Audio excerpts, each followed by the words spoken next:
Hey everyone, this is Hayden with Hill Pursuit, and this is episode 61 of the podcast. The first thing I want to say real quick is after about less than 48 hours, after putting a call out for open slots for upcoming fall one-on-one coaching, we actually filled all of our slots in less than 48 hours, which is pretty incredible. We're really, really excited about that. So one thing I just want to mention is if you are someone who's interested in coaching, just keep your eyes and ears peeled and in tune with some of our announcements, because some of those slots will reopen or we may add some additional slots in the very near future. So thanks for following along in that sense, and please keep doing so.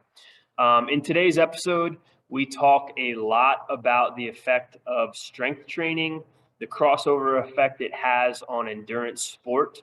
And in the same sense, we talk about how different metabolic energy systems are kind of always interacting and overlapping in some way or another, affected by different variables. But that's a large part of today's discussion. We talk about uphill running. We talk about heat and humidity again, because it's definitely getting hotter and more humid as the summer continues on. And then lastly, we talk a little bit about Ohio 70.3 coming up for me, some expectations that I have, and that's pretty much it for today. But again, if you are following along, great. Check us out on Facebook, Instagram, YouTube at Hill Pursuit. Please continue to listen to the podcast episodes. You can find them on Apple, Spotify, Podbean, Google, wherever you get your podcasts. And of course, if you want to start a conversation with us, hillpursuit@gmail.com. The daily blog is on our website, hillpursuit.com, along with access to this and all other podcasts. So thank you for listening. This is episode 61.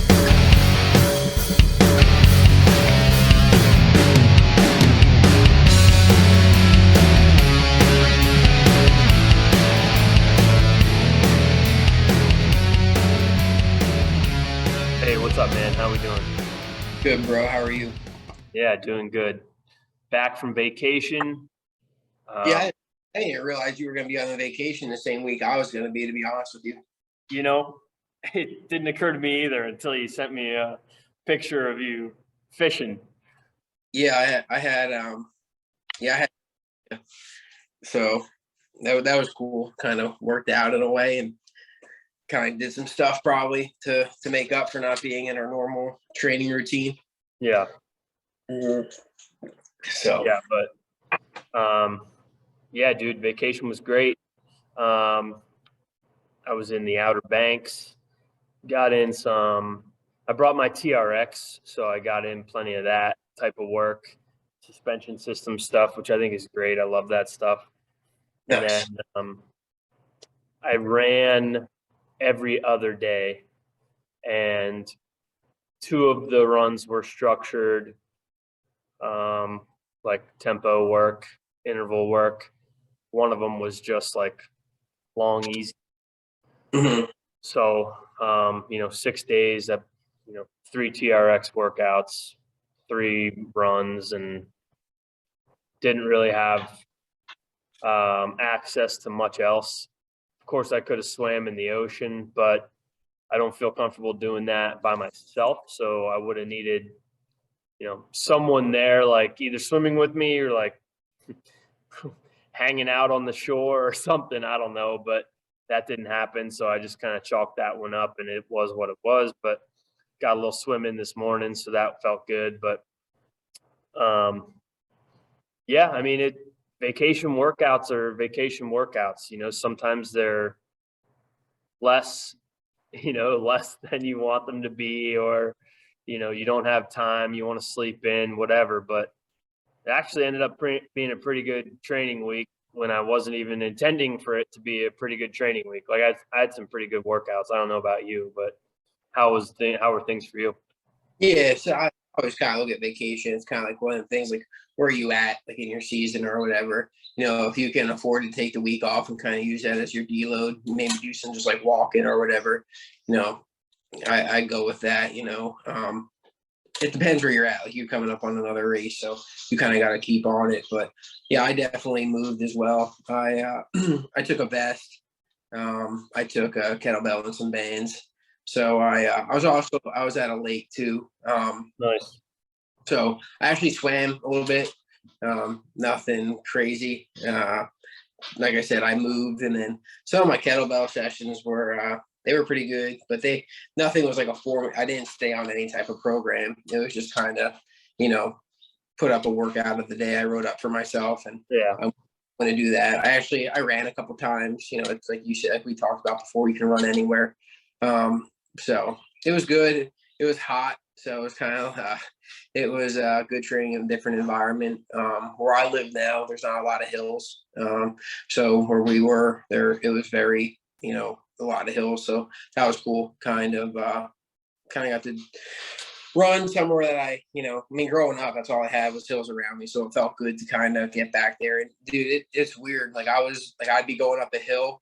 I was tracking like my pace. My pace dropped like in a good way. Like my time dropped significantly when I was going up a hill. Like, I don't know what it was. You mean dropped, like got faster or got slower? Yeah, way faster. Like, oh, really? Yeah, I don't know what it was. Like as soon as I start pulling a hill, like, I would just take off, and it felt good. Like my lungs weren't gassed. My legs worked. But then as soon as I hit the flat again, I don't know what it was. Like it would die down. But I felt strong on the hill, so that was cool. So yeah, it was good. I ate some good food. I think vacation's good for that too. You go somewhere. Yeah. Oh yeah. I pounded some ice cream. I think I pounded like pounded the ice cream. There's like two like mom and shop ice cream places in 2 different towns. So I can't pass that up. Oh, that's good. I don't know, like I didn't have like any crazy sweets, I don't think. I mean, we got like ice cream cones for the kids, so sure, I got an ice cream cone, but I wasn't like murdering the Ben and Jerry's. But I had some good steaks, had some good seafood. That was pretty awesome. I was excited about that. I love seafood, so yeah. I mean, I had some good food. Nothing too sweet, I don't think. Of course, a bunch of snacks that everyone brings, thinking that we got 5 little kids because my family, my sister's family, she has 3 little kids and I have 2, so we're bringing a bunch of snacks for because you think that kids are going to eat snacks like crazy. So of course, all the adults are eating all the snacks too. So, but yeah, I mean, it didn't bother me for a week. I just ate whatever I wanted, and I ate pretty good too, honestly. So that was a plus for the week. But that's pretty cool. I like one thing that I had a conversation. I can't even remember who it was with. Oh no, I remember. Someone messaged me on social media just like about resistance training, and nothing in particular. They weren't like asking questions or anything. It was just a random message about strength training, and it just kind of got me thinking about how it applies to like different sports and running. Like for your example, you got on hills and you didn't slow down, you sped up. And sure, it's great to say, well, I'm the type of athlete that gets on a hill and I want to speed, and I always speed up. It's great to say that, but can you actually do it? And then how do you train to do it? You either need to run on a lot of hills, or you need to, you need to resistance train and feel that anaerobic, the need for the anaerobic energy systems to really tackle hills. I just got off the phone not too long ago with someone who does no resistance training or little to none, and was talking about a run that they had recently, where it was about 6 miles of pretty hilly elevation, and they struggled with it, and that's another thing. Like, I feel like that concept has just been, I've had like a lot of small conversations about, not like indirectly, like resistance training and running or swimming and cycling, So anyway, I mean, if you're not resistance training, yeah, I mean, it's going to be hard to run up a hill, right? I mean, what do you think? Oh, dude. And that's the only reason that let me silence this real quick. That's probably the only reason that I could do it, man. Because like I said, I don't run a hilly. I don't have Right. a mountainous or access to that. So I mean, that's the only justification that I have that why I was strong on the hills. I mean, and they weren't like the grade wasn't slight. It was man, I'm not a math guy at all, you know that. So I don't really know the percent grade that it was, but they were good inclines, Yeah. And like I said, it's not that I felt that I was I'm trying to think a way to word this. It felt more powerful than I felt that I was anaerobically in shape. Does that make sense? Like I Sure. felt every strike that I had, there was a lot behind it that was like powerful. You know what I mean? I'm not saying I didn't feel it in my lungs that I was hurting at all or I wasn't winded. It wasn't that. Every impact that I had when I would strike and go to the next stride, it felt strong, which in turn, I wasn't working as hard, to Yep. breathe and stuff like that. So absolutely. And like we were talking, the only thing I have justification for that is resistance training and dragging sleds, you Yeah. know. Yeah. Mhm. For sure. And I mean, that same kind of concept applies to, at least for me, what I had to do last week. I wasn't able to swim. I mean, okay, technically, yeah, I was able to swim. I didn't end up swimming at all last week. Um, so most of my TRX sessions were like swim specific musculature as best as I could, just to stay as fresh as I possibly can, because I knew that was like the one thing in my experience, which isn't a crazy amount, but in my experience and from my perspective, um, of the three disciplines within triathlon, swimming is one that I think people tend to lose faster when they're not doing it. So bike fitness, I think it takes a ton to build up bike fitness. So I wasn't worried about losing bike fitness over the course of 1 week. I already had a great bike session yesterday morning as soon as I got back. So my bike fitness did not, didn't suffer at all. Um, Mhm. and, again, did my swim fitness suffer? I don't think I would use the term suffer, but it took me a little bit to get back in the groove this morning. But as soon as I was in the groove, I was hitting similar tempos and paces, and I felt pretty strong in the water. So, I have to attribute some of that to some of the more functional swim specific work that I was doing while not swimming last week, and let's not forget at the same time, I was still trained, like I was still had some very specific run workouts, not just like, oh, let's go jog for a half hour. You know what I mean? Like I had I had 2 hour long workouts of intervals and tempo, and then I had a 90-minute long run. So I got in, over 25 miles. I got in some good miles, on vacation, which is rare, I think. So I was really, really pleased with how the run fitness translated. And, honestly, I already got in a couple runs this week. It's only Tuesday, so not a couple, but I got home and I ran for an hour on Sunday after the 9-hour trip. So I needed to shake some things out after sitting in a car for that long. So that felt good. And then I had what was yesterday? Just a short, like 35, 40 minute tempo workout. And that also felt really great. Um, I have some pretty hard intervals I'm going to hit out here as soon as we're done, actually. And that workout will be really hard. Those intervals are tough, but My run fitness is feeling pretty darn good.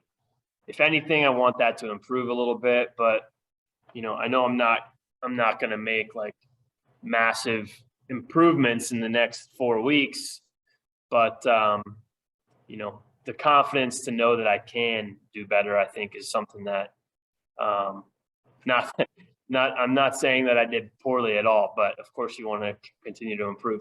But just the fact that if I get a couple good workouts in, I know that I can do better, and that'll help me go back to the drawing board and maybe just develop a better game plan for the race, something like that. Yeah, I put down 2 points here, and we can talk about one, but I definitely want to come back and kind of talk about both of them. One of them is probably kind of brief, but a vacation. I think it kind of depends what you did on the vacation, but I think a lot of questions could be like, what do you do when you come back, right? Like, how do you jump back in your program if you weren't technically like following it while you were gone, right? So I think that was something I probably used to ask myself. I think, and there's a lot of variables that probably go into it. You can tell me if you have the same opinions. Like, how long were you gone? Like, what level did you train when you were gone? How much did you deviate from your plan? I think and how much did you like move when you were gone? And I think a quick answer would be, one, use general judgment. If you trained a lot when you were gone, I think and you were gone maybe like a week or two, I think you'd be safe to say you could probably just picked up where you left off in your program. But I think if you were gone 1, 2, 3 weeks, and one, if you didn't do anything for a week, you could probably get away with jumping right back into it. Personally, I might take like 2 weeks if you didn't really do much, 3, 4, up to a month. I think take like a couple days to at least a week. I think obviously the longer you're gone, the longer it's going to stretch out just to move again, get back in. Without a doubt. I would even go as far to say, if you're going to go on a vacation for a week and do nothing, like no exercise, Yeah, you got to be careful to go right back in. right. I don't think you would lose the fitness necessarily, but the potential to overdo it after doing nothing for a week could lead to injury or something. I'm losing fitness at all. I don't think. Yeah, no.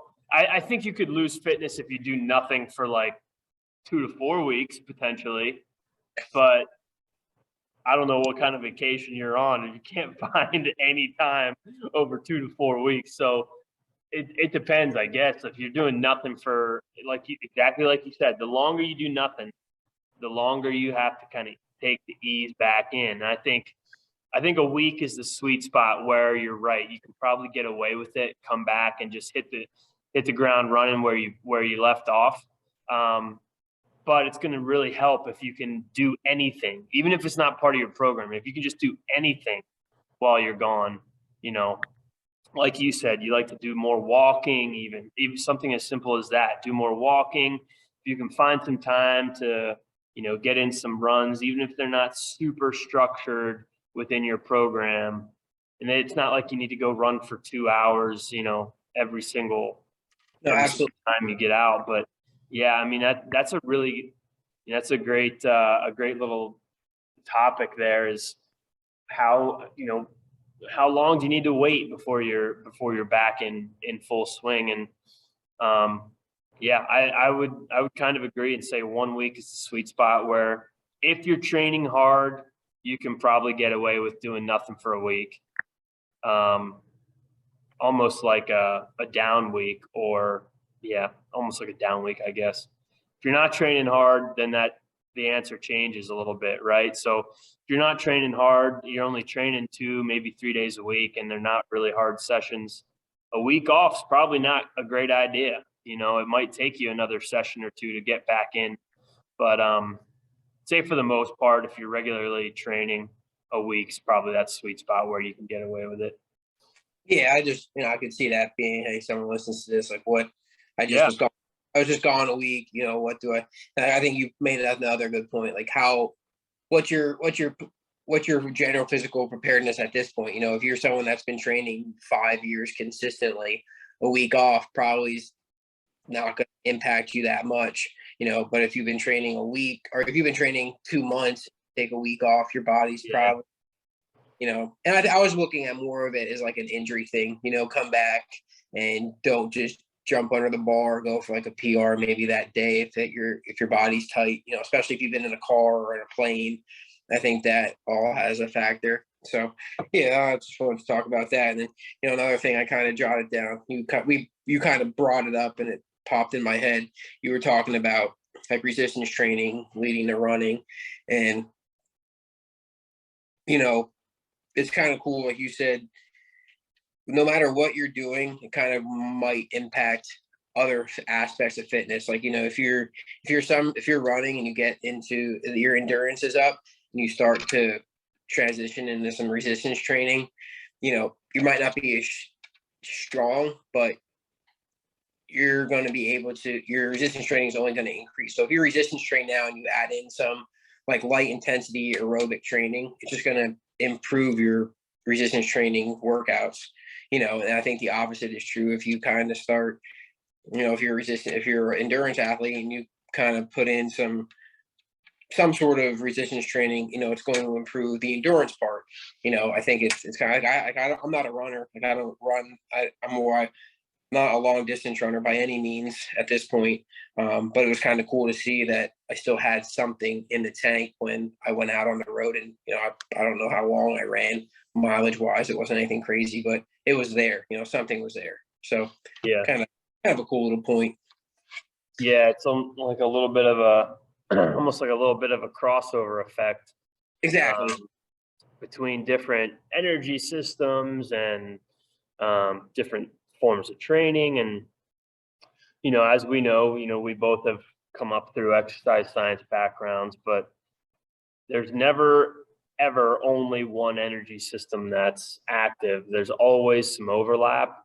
There's always going to be one that's predominantly active and for the majority active, even upwards of 90% or higher in terms of, the dominance of one energy system over another. But there's always some interaction, because to have one be solely active is just impossible.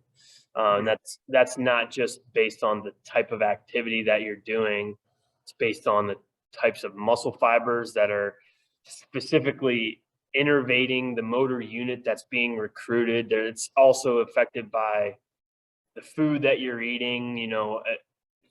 Are you eating only fat or only carbohydrates? That also affects energy system demand and usage. So there's a lot of intricacies that go into that, but absolutely there's crossover with resistance training and endurance training and vice versa. Yeah. It may not be a lot in some cases, but there's always some. So yeah, there's always some. So, in an example where it might not be a lot, you take the world's strongest man and maybe it's tough for them to run a mile, right? But, don't forget they weigh 400 pounds and they still can probably run a mile. It might just be really, really hard. And the opposite is true too, where, you might have a crazy endurance athlete who is not the strongest man in the world, but they're training the musculature of whatever their sport is. So they're going to have some functional strength in terms of that specific musculature. Now, of course, whether or not they have the coordination to perform resistance training movements is entirely different. That's a different conversation. But do they have the strength to do it? Of course they do, right? Of course they do. But coordination and that type of neural recruitment is different. And it's not, we're not talking about the skill, we're talking about the crossover and the functionality of musculature essentially and different energy systems. But yeah. There's just some little points that when you were talking, I kind of jotted down and thought brought any the kind I don't even think we realized they were brought up. So figure I'd circle back. No, yeah, those are good points. Back to your run. How far do you think your hill climbs were? Like, how long were you pushing up those hills? Some were longer than others. you know, one was probably one was very steep.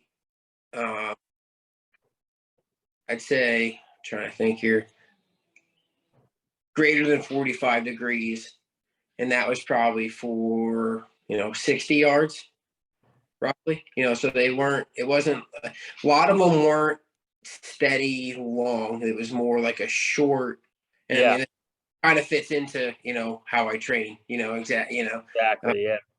Um, a lot of them were, I was probably pushing between 45 seconds to 2 minutes as a push up a hill. And my time, like on my little pace, dropped probably a minute. I looked at it and I looked at it twice because I was like, no way. And it went back when I got back on level surface. It rose again back to a minute above from. So I'd say at max, probably some of the hills are probably like 70 yards max.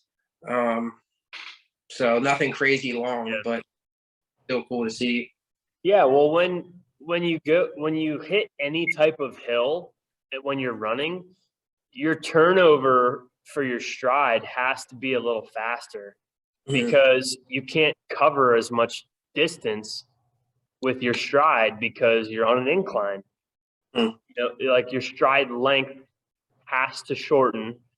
So most people, when their turnover or their stride rate increases, if they resistance train, they can really gain some speed on hills.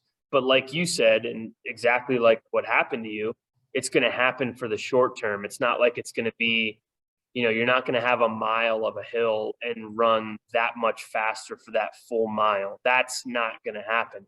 But if Mhm. you have short bursts of whether it's steep or just rolling hills, absolutely. Like people who resistance train love that stuff. Love Yeah. that stuff because they see those hills, they know um their rate is going to increase and they're going to put a little extra power behind it. They're actually going to run faster. So that's what I love about rolling hill courses. And ironically, I haven't really run on any rolling hill courses like in triathlon, but I have for just like running races. Um, you get a little bit of an uphill, so you can, if you're able to surge up a hill, you're going to pass a ton of people on hills.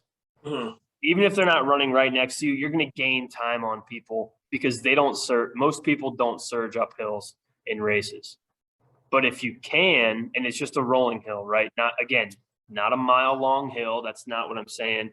Don't see a mile long hill and start to surge up the hill. You're going to ruin your entire race. But if you can see a rolling hill, like you said, maybe 100 yards, 200 yards, 50 yards, whatever it is, and you can surge up that hill, you're going to gain a ton of ground on people. And then Yeah. not only that, you have the other side of the hill as well, where you can put forth less metabolic effort and still run fast, down the hill. So I actually agree with you. I hate flat runs. I Mhm. think flat runs are like the hardest runs to pace and Yeah. run efficiently because there's no change. There's no time to like relax. There's no time to surge. I mean, if you're going to surge on a flat, then your only recovery is still the flat. So it's the same exact stimulus to the musculature. So I mean, I hate flat courses for that reason. Even if it's just a tiny little rolling hill, man, those courses are great. I love those courses. I think there's some really fast times to be, to race on those courses, and I personally like rolling hill courses. There's a rolling hill course um, that there's a race series that's on that course like every early winter, I guess, or late winter, early spring, I guess. And I always run super fast at those races. Like regardless of where my fitness is, I just love rolling hills, and I think I think the point you brought up just speaks to that. If you resistance train, rolling hills are probably more, you're probably able to run more efficiently on a rolling hill than a flat. Yeah, I couldn't help but think, when I was actually running, I pictured if there was someone next to me that didn't like train resistance training, they were just runners. Granted, they probably would have been ahead of me from all the other, but I would have loved to see what happened to the pace when we actually hit the hill. If theirs like steadied off or just stayed the same, or if theirs went up as much as mine. I mean, I couldn't help to think, or if you could have just put us on that same playing ground, like, put us right next to each other at that point in time. Yeah. Like, and like kind of was like playing that in my head. And, I don't know. I have no idea. I mean,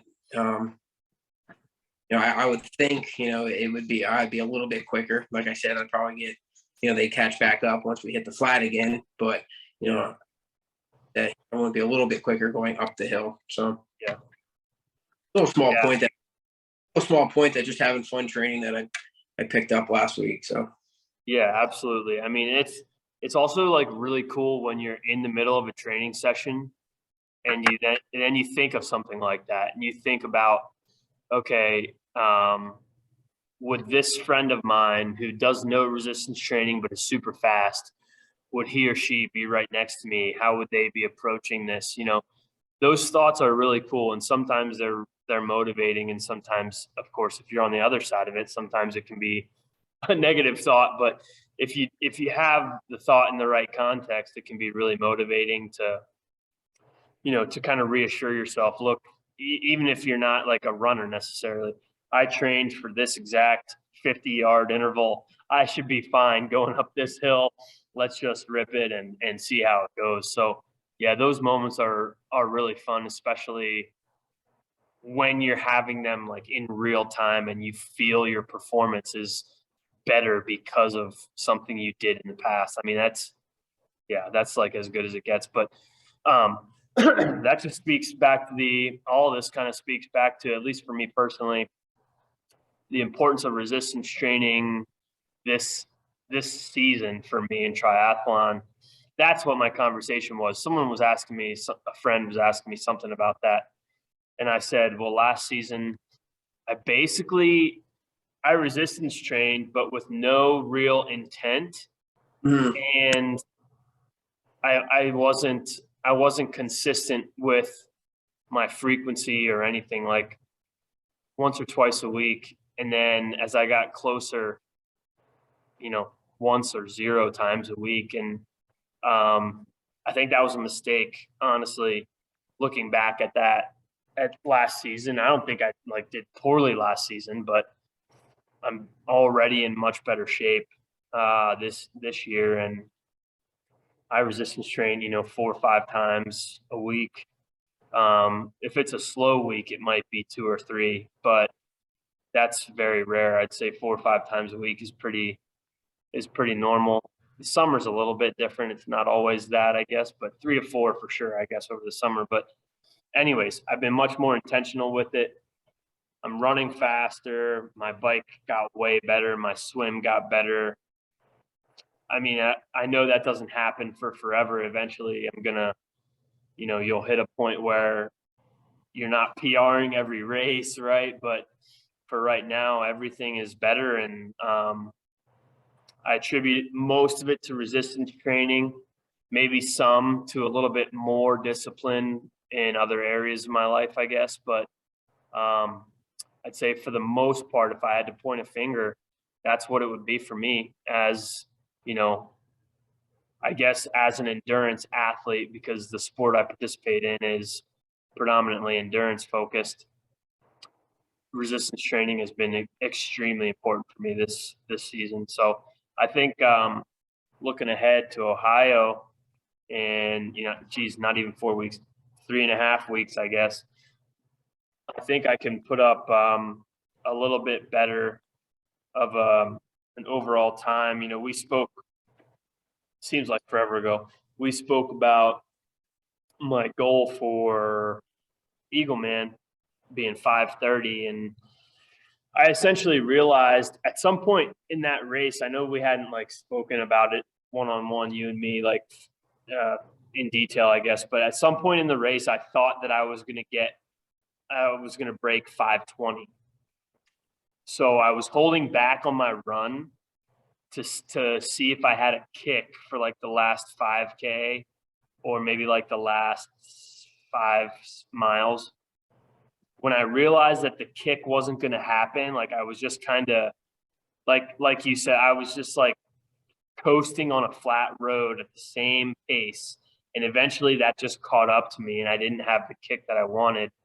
I just decided I would just like fell back to my original goal of 5:30 and I just kind of coasted in. But I think if I'm a little bit more intelligent with the start of my run, I can run like minutes faster, like significantly faster.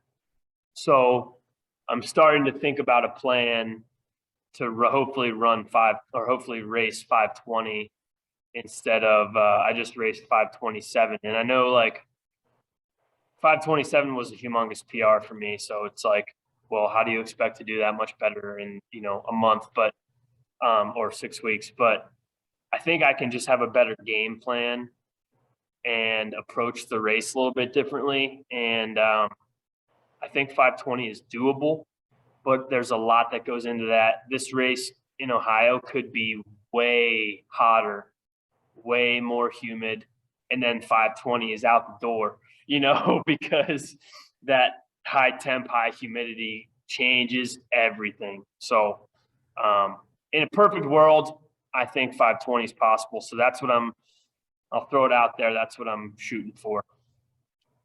Sweet. Yeah. And we'll talk more about that, as the race approaches. We still have, like I said, almost a month, but anyways, that's where I'm at. You got anything else? No, that's good. We'll probably wrap this one up. Yeah. It's nice to be back from vacation and back in the groove here. So yeah, if you're listening, thanks for listening. Make sure you're following us on all of our social media and stuff, Facebook, Instagram at Hill Pursuit. If you want to send us an email, ask a question, see what's going on in the world of Hill Pursuit, hillpursuit@gmail.com. Check it out. The website, hillpursuit.com, the daily blog, a little bit of everything on the website. Keep up with all the other podcasts, things like that. But that's all we got for today. So thanks for listening, and we will see you next time.